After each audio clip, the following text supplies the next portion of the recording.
धनी चूल्हे पर खाना बनाबो ना, धनी चूल्हे पर खाना बनाबो ना, बाया भाव पैसा के काम चलाबो ना, बाया भाव पैसा के काम चलाबो ना। हम अकेला बहिना कैसे किन के लाई, किन के लाई।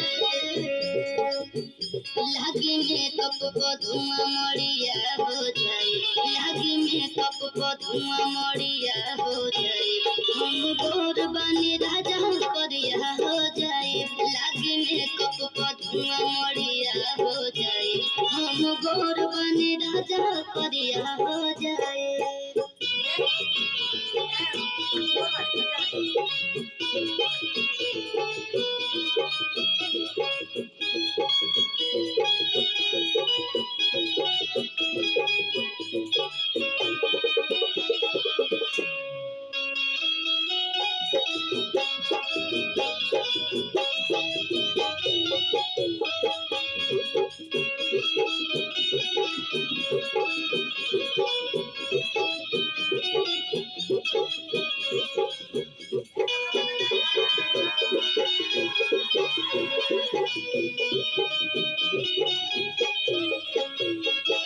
पाउडर क्रीम तोहर ले आइब किन के, बाटे मजबूर धनी खाली कुछ दिन के।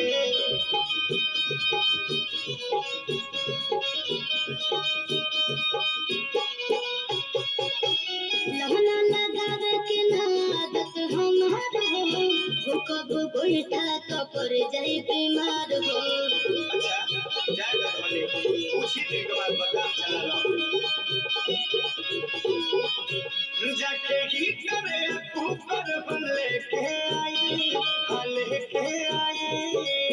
लागी मेकअप को धुआं मड़िया हो जाए, लागी मेकअप को धुआं मड़िया हो जाए, हम गोर बने राजा करिया हो जाए, लागी मेकअप को धुआं मड़िया हो जाए, हम गोर बने राजा करिया हो जाए।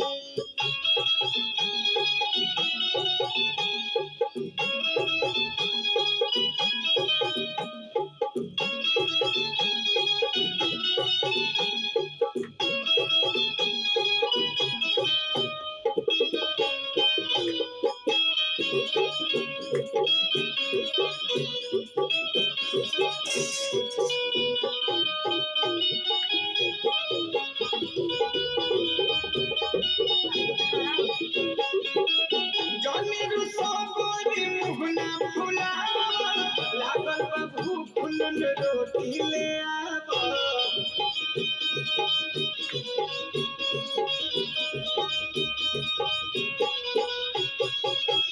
भवन सर्वेश सैया कैला दूर बाटी, ब्यूटीफुल बनी हो जाए हमार छाती। जाएगा गरीबी है, मजबूरी समझल जाला। अरे फिर बोल हो जाई तोहारे के चीज गिन गिन के लाई, गिन के लाई। लागी मेकअप को धुआं मड़िया हो जाए, लागी मेकअप को धुआं मड़िया हो जाए, हम गोर बने राजा करिया हो जाए, लागी मेकअप को धुआं मड़िया हो जाए, हम गोर बने राजा करिया हो